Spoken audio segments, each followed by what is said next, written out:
আমি একদম neutral point of view থেকে সাধারণ মানুষ হিসাবে আমার যে প্রত্যাশা বিএনপির কাছে ছিল 5ই আগস্টের পর থেকে, সেখান থেকে এই পর্যন্ত যদি আমি বিশ্লেষণ করি, আমার বক্তব্য হচ্ছে যে আমি একটা জায়গাটায় স্যাটিসফাইড, সেটা হচ্ছে বিএনপির ভারপ্রাপ্ত চেয়ারম্যান যিনি তারেক রহমান, ওনার প্রথম থেকে এই পর্যন্ত ওনার বক্তব্য কনসিস্টেন্টলি আমার কাছে মনে হয়েছে যে এটা আশার আলো দেখায় দেশবাসীকে।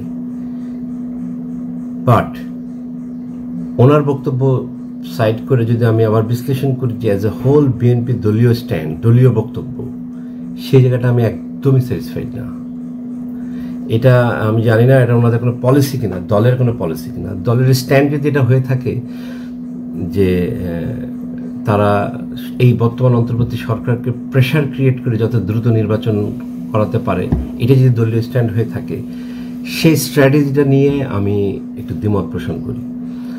আমার বক্তব্য হচ্ছে 5ই আগস্টের পরবর্তীতে মানুষের যে আকাঙ্ক্ষা তৈরি হয়েছে যে দেশ এরকম একটা অভ্যুত্থানের মাধ্যমে যে নতুন পরবর্তীতে দেশটা কেমন হবে, শুধু একটা নির্বাচন দিলেই সব সমস্যার সমাধান বা মানুষের প্রত্যাশা পূর্ণ হবে কিনা, এই জায়গাটা আমার মনে হয় বিএনপি বুঝতে ভুল করছে।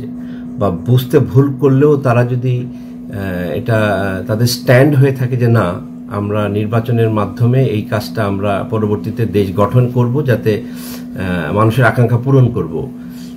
কিন্তু কথা হচ্ছে যে মানুষ তাদেরকে সেই সুযোগটা দেওয়ার আগে মানুষের একটা আস্থার জায়গা আসতে হবে। সেই আস্থার জায়গা অর্জন করতে যে আপনি যখন শুধু শুধু নির্বাচন করছেন, তাহলে সেই আস্থাটা মানুষ থাকছে কিনা, এই অ্যানালিসিসটা আপনারা করছেন কিনা। আমার কাছে মনে হচ্ছে যে এটা একটা জায়গাটা ভুল হচ্ছে কোথাও। আপনারা যদি দেখেন যে প্রতিটা নেতা কর্মী, সে মাঝারি নেতা হোক, ছোট নেতা হোক, বড় নেতা হোক, যেখানে বক্তব্য দিচ্ছে, একটা জেলা শহরে হোক, উপজেলাতে হোক, গ্রামে হোক, টকশোতে হোক, নিজস্ব চ্যানেলে হোক, সোশ্যাল মিডিয়াতে হোক, এভরিওয়্যার সবারই একটাই কথা, নির্বাচন। এই নির্বাচনটা দেওয়া মানে কিন্তু সরকারকে ইনডাইরেক্টলি প্রেশারে ফেলা। এবং এই প্রেশারে ফেলাটার ওনাদের উদ্দেশ্য কি? উদ্দেশ্য হয়তো দুইটা উদ্দেশ্য। একটা উদ্দেশ্য হচ্ছে দ্রুত নির্বাচন আসলে বিএনপি ক্ষমতায় যাওয়ার সম্ভাবনা এই মুহূর্তে সবচেয়ে বেশি। সেক্ষেত্রে তাদের ঝুঁকিটা কমে, একটু দেরি হলে হয়তো এই সুযোগটা হারাতে পারে। এটা ক্লিয়ার কাট, এটা সব রাজনৈতিক দলেরই থাকবে। আরেকটা হচ্ছে যে ওনরা মনে করতে পারে যে দেশের যে অরাজকতা, যে পরিস্থিতি, যা কিছু হচ্ছে, এটা নির্বাচিত সরকার আসলেই এটা সমাধান হবে, দ্রুত নির্বাচন হলে এটা সমস্যার সমাধান, সে যে দলই ক্ষমতায় আসুক। এটাও আমি মানলাম যে ওনাদের একটা জেনুইন স্ট্যান্ড হতে পারে। বাট আমি যেটা লক্ষ্য করছি যে বিগত সরকারের সময় যেটা ছিল যে টপ টু বটম, সেন্ট্রাল থেকে নিচ পর্যন্ত একই সুরে কথা বলতো, কারোর মধ্যে কোনো বক্তব্যের ক্ষেত্রে আমরা কোনো ভেদাভেদ দেখতাম না। যে শীর্ষ পর্যায়ে যেটা বলতো সেটা ভুল হলো, সেটা দেশের বিরুদ্ধে যাচ্ছে, নাকি সেটা অন্যায় হচ্ছে, খারাপ হচ্ছে, সেটাই কিন্তু সবাই একই সুরে কথা বলতো, যেটা কিন্তু মানুষ কখনোই রাজনীতিবিদদের কাছে আশা করে না। যেটা অন্যায় সেটা অন্যায়কে অন্যায়, যেটা সরাসরি আমার দেশের এগেনস্টে আপনি একজন বলছে বলে সবাইকেই সেটাই বলতে হবে। এখন ঠিক তাই মনে হচ্ছে আমার কাছে। এই জায়গাটা থেকে আমার কাছে পরিবর্তনের দেখতে পাচ্ছি না। তো এই পরিবর্তন না দেখতে পাওয়াটা কিন্তু সেই জিনিসটাকেই ওয়ার্নিং দেয় যে তাহলে কি আপনারা যে আগামীতে এসেও কি আপনারা একই রকমই তাহলে কি বিহেভ করবেন? আপনাদের দলীয় স্ট্যান্ড, একজন যেটা বলবে সবাই সেটা ভুল হলো সঠিক হলো না বিচার করে। আমার কাছে মনে হচ্ছে যে এই জায়গাটা বিএনপির অ্যানালাইসিস যারা করে, নীতি নির্ধারক যারা আছে, তারা গভীরভাবে বিশ্লেষণ করে দেখতে পারে। কারণ কি, ডক্টর ইউনূস যিনি প্রধান উপদেষ্টা, এই গণ অভ্যুত্থানের মাধ্যমে যিনি যাকে আসনে বসানো হয়েছে, উনি একজন বিশ্বের একজন অত্যন্ত শ্রদ্ধাভাজন ব্যক্তি, সব দেশে আন্তর্জাতিক মহলেও। উনি দুটো কথা বলেছে, দুটো ডেট দিয়েছে সম্ভাব্য, একটা হচ্ছে ডিসেম্বর, না হলে জুনে। পার্থক্য 6 মাসের।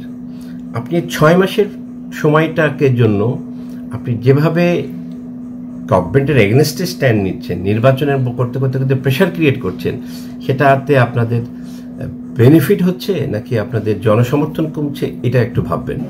আমার কাছে মনে হচ্ছে যে খুব সিগনিফিক্যান্টভাবে এটা জনসমর্থন কমছে।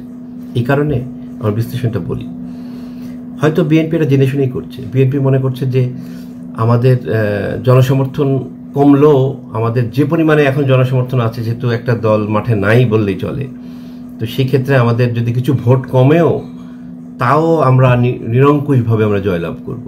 নির্বাচনটা 2 মাস আগে দিতে পারলেই আমাদের জন্য সুবিধা। আই এম রিয়েলি সরি যদি এভাবে চিন্তা করে থাকেন, কারণ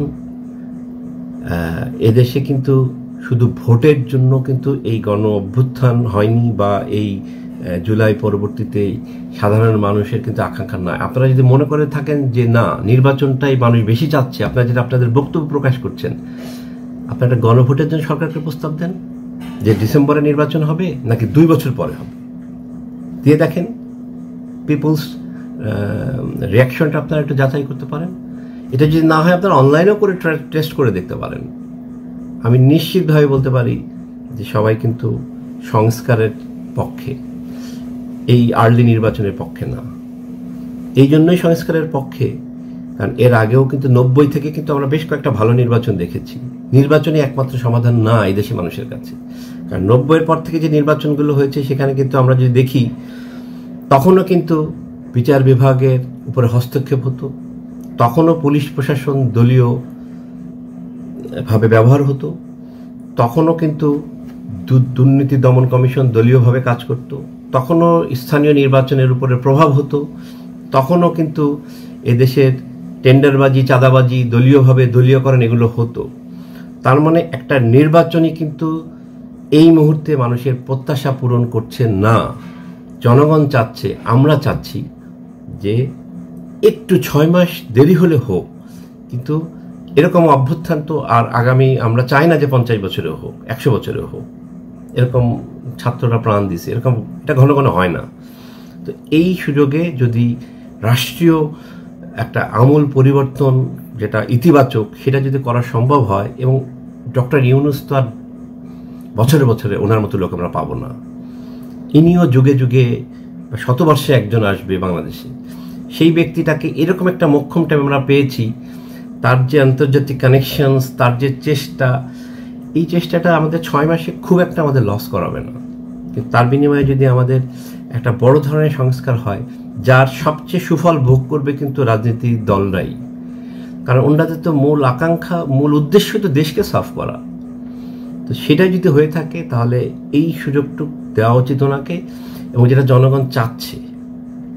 তো আমি মনে করি যে নির্বাচন করে যে ফেনা উঠাই ফেলতেছে, এটা নীতি নির্ধারক পর্যায়ে বিএনপির আমার মনে হয় আবারও একটু এটা নিয়ে ভাবার দরকার যে ওনাদের স্ট্যান্ডটা ঠিক আছে কিনা। কারণ এভরি ডে কিন্তু ইজ কাউন্টিং। 1 দিন চলে যাচ্ছে, 2 দিন চলে যাচ্ছে, 3 দিন চলে যাচ্ছে। আপনাকে তো ভোটের মাধ্যমেই নির্বাচনে আসতে হবে। বিএনপির ক্ষমতায় যাওয়ার একমাত্র রাস্তায় কিন্তু নির্বাচনের মাধ্যমে ভোটে জয় হয়, এর বাইরে তার অন্য কোনো থিওরি নাই। তো সেই থিওরিটা মানে জনগণের সমর্থন। তো জনগণের সমর্থন আপনি জেনে শুনে যদি হারান, সেটাতে আপনি কি গেইন করছেন আমার বোধগম্য হচ্ছে না।